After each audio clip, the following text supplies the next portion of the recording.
Good morning, everybody. Good morning. Happy first 100 days. Before we begin, I want to acknowledge that the bipartisan Take It Down Act passed the House last night. This important legislation was championed and guided through Congress by our wonderful First Lady, Melania Trump, including through her direct advocacy on behalf of survivors during her passage efforts. The Take It Down Act criminalizes the publication of non-consensual intimate imagery and requires social media and similar websites to remove such content within 48 hours of notice from a victim. The First Lady thanks all those who voted in favor of this important legislation, and the President looks forward to signing it when it arrives on his desk. Today officially marks 100 days of promises made and promises kept by President Trump. This has truly been the most historic start to a presidency in American history. After building the greatest economy in the world in his first term as president, President Trump is in the process of doing that all over again. The American people trust in President Trump. Since his first day in office, President Trump has focused on defeating the Biden inflation crisis, bringing down the cost of living, and making the United States the best place in the world to do business, invest, create jobs, and innovate. And President Trump's efforts are working. 345,000 jobs have already been added since the start of President Trump's term. Last month's jobs report saw nearly 100,000 more jobs than economists predicted, and it was the fourth highest month for private payroll growth in the past 2 years. 9,000 manufacturing jobs have been added to the economy already. This is a sharp contrast to the 6,000 manufacturing jobs that were lost each month in the final 2 years of the Biden administration. The U.S. employment rate remains at historic lows. And thanks to President Trump, Americans are seeing price relief for the first time in years. The last inflation report showed the first consumer price decline since the COVID pandemic, a decrease in energy prices, and real average hourly wage growth. President Trump is delivering on his promises to lower costs for American families and businesses. Prices across the board for everyday goods have seen declines since this president was inaugurated. From airfare to used motor vehicles to prescription drugs, prices are dropping. In fact, last month's drop in the price of prescription drugs was the largest ever recorded. And after Joe Biden botched the response to the bird flu, President Trump and Secretary Rollins' aggressive plan have brought down wholesale egg prices more than 50% from Inauguration Day. President Trump ended Joe Biden's reckless war on American energy and fossil fuels and has restored American energy dominance. And Secretary Wright, Secretary Doug Burgum are working hard on that effort every single day. Oil and gas prices are now way down because of this bold approach. Gasoline prices down 7%. Energy prices are also down as well. The Department of Interior just announced a new offshore drilling policy that will boost oil production in the Gulf of America by 100,000 barrels per day. On the deregulation front, President Trump is committed to cutting senseless red tape, especially for America's small business owners who are the backbone of our economy. We know cutting regulation leads to lower costs and higher growth. The mass deregulation effort by this administration will help usher in the golden age of America, which is underway. Immediately upon taking office, President Trump blocked all of the unfinalized Biden-era rules, saving Americans more than $100 billion, or $2,100 per family of four over the next decade. And the president also launched a bold multi-agency effort to roll back existing federal regulations that drive up the cost of living on hardworking families. This effort is projected to yield significant cost savings in the coming months, including the EPA's rollback of tailpipe emission rules for light-duty and medium-duty vehicles and the Department of Transportation's latest corporate average fuel economy standards. These two efforts alone yield $755 billion in total savings, or more than $8,800 per family of four over the next decade. In total, the combined savings from all of these actions equal just over $935 billion, or nearly $11,000 in real savings per family of four per the coming decade. The press is not talking nearly enough about the positive impact of President Trump's deregulation campaign. And investments from the biggest companies and countries in the world are pouring in under this president. So far, total investment commitments under the Trump administration have reached more than $5 trillion. including $500 billion from Apple in U.S.-based manufacturing and training, $500 billion from NVIDIA in AI infrastructure, $100 billion from TSMC and U.S.-based chips manufacturing, and the $500 billion private investment by OpenAI, Oracle, and SoftBank in AI infrastructure as well. All of these investment commitments are estimated to generate at least 451,000 new high-paying jobs for American workers and families. At this point, President Trump has secured more investments in the United States of America in 100 days than Joe Biden did in 4 years. President Trump is America's businessman in chief, and that's why these trillions of dollars in investments are flooding to our country. The business community is bullish on America because President Trump is back in charge. Tomorrow, the president will host CEOs and leaders from several companies that have made these investments to tout their historic commitments to our country and encourage others to follow suit. Under President Trump, there has never been a better time to invest in America. And the president finally said enough is enough and refused to allow America and our workers to be ripped off any longer on trade. President Trump implemented powerful tariffs to end the era of economic surrender and to rebalance America's trading agreements. More than 100 countries have already come to the table looking to offer more favorable terms for America and our people. There has never been a president who has created his own leverage like this president, and we are just getting started. Republicans in Congress are getting very close to passing President Trump's one big, beautiful bill, which will include the largest tax cuts in American history, strong border security measures, major military advancements, dramatic deregulation, and common sense spending reforms. As President Trump has said before, the best is yet to come. For more on President Trump's economic successes so far and the plans ahead, I want to pass it off to our incredible Treasury Secretary, Scott Bessent, who is here today, and we will open it up to questions. In our new media seat, we have Brendan Peterson, the financial services reporter for Punchbowl News. Punchbowl News covers power, people, and politics based in Washington, D.C., laser focus on Capitol Hill, the politics of legislating, founded in 2021, and it is the first newsletter that Capitol Hill and the White House reads every morning in the middle of the day and throughout the evening. Thanks for being here with us, and we'll start with you today. Thanks so much for being here. I have a question for Secretary Bessent. On tariffs, the president said over the weekend that we are hoping that maybe tariff revenues could replace income tax. But we also keep hearing about the deals that the administration is pursuing. So my question is, what is the White House's ultimate objective here? Do you want to have long-term tariff revenue or deals that might reduce those tariffs? I think it's a combination of both. So we're going to take in long-term tariff revenue. We put a process in place. We have 18 important trading relationships. We will be speaking to all of those partners, or at least 17 of them, over the next few weeks. Many of them have already come to Washington. What President Trump is referring to is the ability for tariff revenue to give income tax relief. And I think there's a very good chance that we will see this in the upcoming tax bill.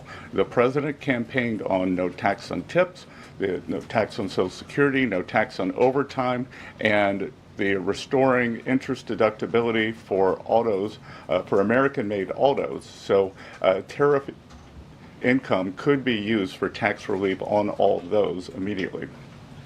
So you think that there is a role for significant tariff revenue in U.S. fiscal policy? I think that it is something that got put away a long time ago, and I think that tariffs will bring back American manufacturing and generate substantial revenues. On manufacturing, we've seen some pretty grisly surveys this month from the Philly Fed, which saw the biggest drop since May of 2020, and the Dallas Fed, similar plunging outlook, poor shipping orders. What are American manufacturers not understanding about your push for onshoring in the U.S.? Well, I think I was in the investment business 35 years, and I learned to ignore the survey data and look at the actual data, and the actual data has been quite good. The job data is good. Americans keep spending, and as Caroline said, we have these incredible commitments to bring manufacturing back on shore with record investment by domestic corporations and foreigners who want to come into the U.S. Thank you so much, Caroline. Thank you, Mr. Secretary. The Chinese continue to say that the U.S. and China are not engaged in any consultation or negotiation on tariffs. You recently said you've talked to your counterpart, but more about, quote, traditional things like financial stability. So can you clarify, is the administration talking to Beijing specifically about tariffs or not? Well, we're not going to talk about who's talking to whom, but I think that, over time we will see that the Chinese tariffs are unsustainable for China. I've seen some very large numbers over the past few days that show if these numbers stay on, Chinese could lose 10 million jobs very quickly, and even if there is a drop in the tariffs, that they could lose 5 million jobs. So remember that we are the deficit country. They sell almost 5 times more goods to us than we sell to them. So the onus will be on them to take off these tariffs. They're unsustainable for them. And they are saying you guys are not talking about it. So is that true? Look, they have a different form of government. They're playing to a different audience. So I'm not going to get into the nitty-gritty again of who's talking to whom. But as I said, I believe for the Chinese, these tariffs are unsustainable. And very quickly, 2 days ago, you said you didn't know if President Trump had spoken to Xi Jinping. Do you know now? Again, I would say Caroline and I have a lot of jobs around the White House. Running the switchboard isn't one of them. Bloomberg, go ahead. Secretary Bisson, thank you so much for being here this morning. You've talked about the importance of giving investors certainty when it comes to the market, yet the Trump administration is continuing to negotiate several complex trade deals in a very sort of compressed time frame. When do you expect you'll be able to give the market some certainty around those deals? Do you have a deadline? Is it the 90-day pause? What are we looking at here? Good question. And I think one thing that has been a little disconcerting for the markets is, President Trump creates what I would call strategic uncertainty in the negotiations. So he is more concerned about getting the best possible trade deals for the American people. We had 4 years of bad deals for decades of unfair trading, and we are going to unwind those and make them fair. What we are doing is we've created a process. I think the aperture of uncertainty will be narrowing, and as we start moving forward announcing deals, then there will be certainty. But certainty is not necessarily a good thing in negotiating. Mr. Secretary, last night there were reports on the administration sort of walking back a little bit on the auto tariffs. Can you sort of just elaborate on that decision there and what we can expect going forward, and why sort of the shift in those auto tariffs? Well, President Trump has had meetings with both domestic and foreign auto producers, and he's committed to bringing back auto production to the U.S. So we want to give the automakers a path to do that quickly, efficiently, and create as many jobs as possible. Jasmine. Thank you so much, Caroline. Thank you, Secretary. Back on China, does the administration anticipate supply chain shocks or supply shocks coming now that cargo shipments from China are significantly down? And if so, are there plans in the process of how to address that? I wouldn't think that we would have supply chain shocks, and I think retailers have managed their inventory in front of this. I speak to dozens of companies, sometimes daily, but definitely weekly, and they know that President Trump is committed to fair trade and have planned accordingly. And then second question, can you outline the timeline for when you think some of these deals, particularly with your Asian countries like India, Japan, South Korea, you may have an announcement? I'm glad you brought up our Asian trading partners and allies. They have been the most forthcoming in terms of doing the deals. As I mentioned, Vice President Vance was in India last week. I think that he and Modi made some very good progress, so I could see some announcements on India. I could see the contours of a deal with the Republic of Korea coming together, and then we've had substantial talks with the Japanese. Andrea. Secretary Besson, just continuing on the path of the sort of progress. You said yesterday, I think, that it was could happen as early as this week or possibly next week. Can you give us a bit of a timetable? And then I wanted to ask about South Korea specifically. They've said that they probably won't be able to make a comprehensive deal until early July because of their elections. Japan also has elections. And to what extent are domestic factors complicating your efforts? Canada just had an election.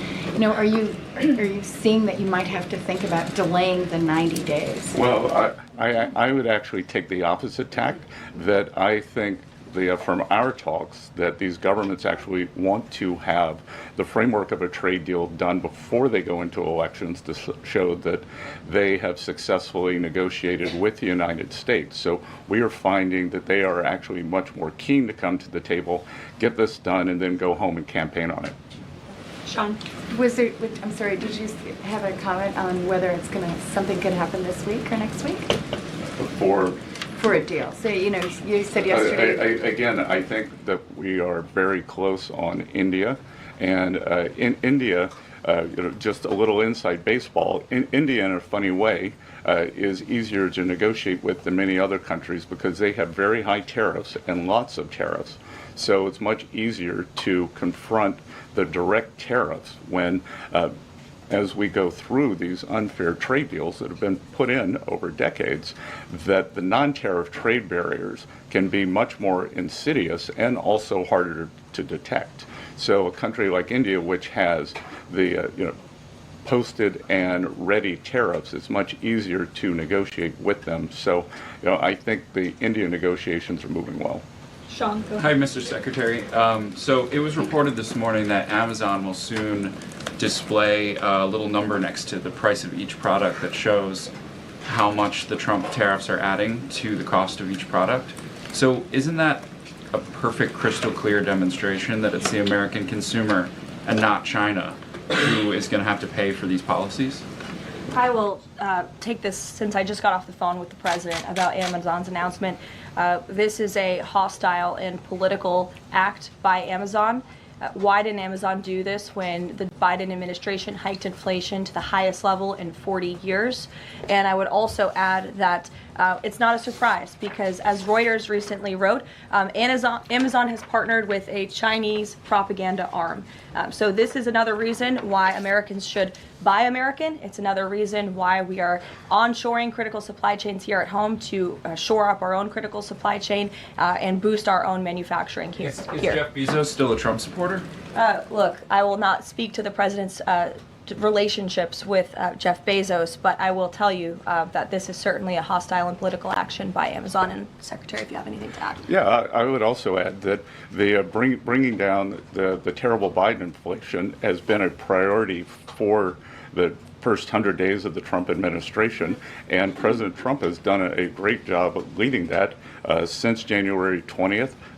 Interest rates, mortgage rates are down, gasoline and energy prices are down. We're expecting the further decreases. And as Caroline said, the big tax on consumers that goes unnoticed is deregulation or regulation, and we are deregulating and bringing that down. So, from a household income point of view, we would expect real purchasing increases. We've seen them over the first 100 days, and we would expect that to accelerate. We are doing peace deals, trade deals, tax deals, and deregulating. And the deregulation is a longer lead time, but I think by the third and fourth quarters, that's really going to kick in. Kelly, go ahead. Thank you, Caroline. A question for you and Secretary Bessent. We talk a lot about volatility and uncertainty in the marketplace, and the president has stated all along that he's more concerned about mainstream America, the American worker. You just talked about deregulation and this entire fair trade and reciprocals. What is your message to the American people in terms of letting them get through this disturbance and the outcome being greater and a greater good for the American worker, the American people, the American families? I would say trust in President Trump. There's a reason he was reelected to this office. It's because of the historic success of his economic formula in the first term. And as I laid out at the beginning of the briefing and the Secretary has talked about and the President talks about every day, there's a proven formula that works. massive deregulation, energy independence, and tax cuts, which are coming. And the Secretary is working very hard on that with our counterparts on Capitol Hill. If you want to talk about that, that's a huge deal to put more money back into the pockets of hardworking Americans. As for the fair trade deals the president is trying to negotiate, he's not just righting the wrong of the mess that he inherited from the past 4 years of the Biden administration. This is a mess that has been created for the past 4 decades that has sold out the middle class, that has moved jobs overseas. You think about our heartland, middle America, what towns used to look like, what they look like today. President Trump wants to restore the golden age, and it's a process to do that. And that process is underway, but he's put together a fantastic trade team. Secretary Bessent, Secretary Lutnick, Jamieson Greer, all working incredibly hard on this effort 24/7. But tax cuts are coming, and that's key. And Mr. Secretary, why don't you talk a little bit about that? Yep. So it's really a three-legged stool in the economic policy. It's trade, it's tax, and it's deregulation. So we are in the midst of addressing, as Caroline said, these long-term trade imbalances. The tax bill is going much better than I would have thought when I took office on January 28th, and that's through President Trump's leadership. That Speaker Johnson, Leader Thune are united. Speaker Johnson, we had a very good meeting yesterday with somebody called the Big Six, NEC Director Kevin Hassett, myself, Speaker Johnson, Leader Thune, Committee Chairman Jason Smith, and Senator Crapo.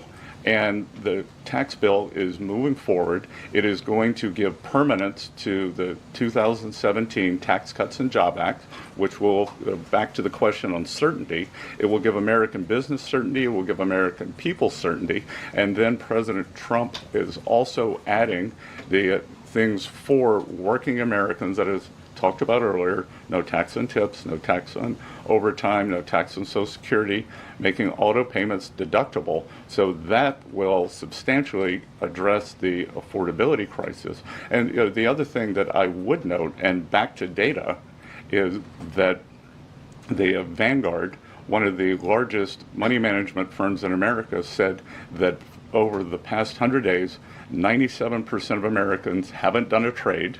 And in fact, individual investors have held tight while institutional investors have panicked. So individual investors trust, investors trust President Trump. Megan, in the back. Thank you both. Can you detail for us exactly what we should expect as far as relief on the auto tariffs front? And then further, Mr. Secretary, should we expect other industries to also get relief the way we've now seen for auto and tech as well? I'm not going to go into the details of the auto tariff relief, but I can tell you that it will go substantially toward reshoring American auto manufacturing. And again, the goal here is to bring back the high quality industrial jobs to the U.S. President Trump is interested in the jobs of the future, not the jobs of the past. We don't need to necessarily have a booming textile industry like where I grew up again, but we do want to have precision manufacturing and bring that back. And another important, very important function of this that does not get talked about enough is national security. President Trump, his overriding the concern and belief is that economic security is national security is economic security. And we saw during COVID that our supply chains got cut off.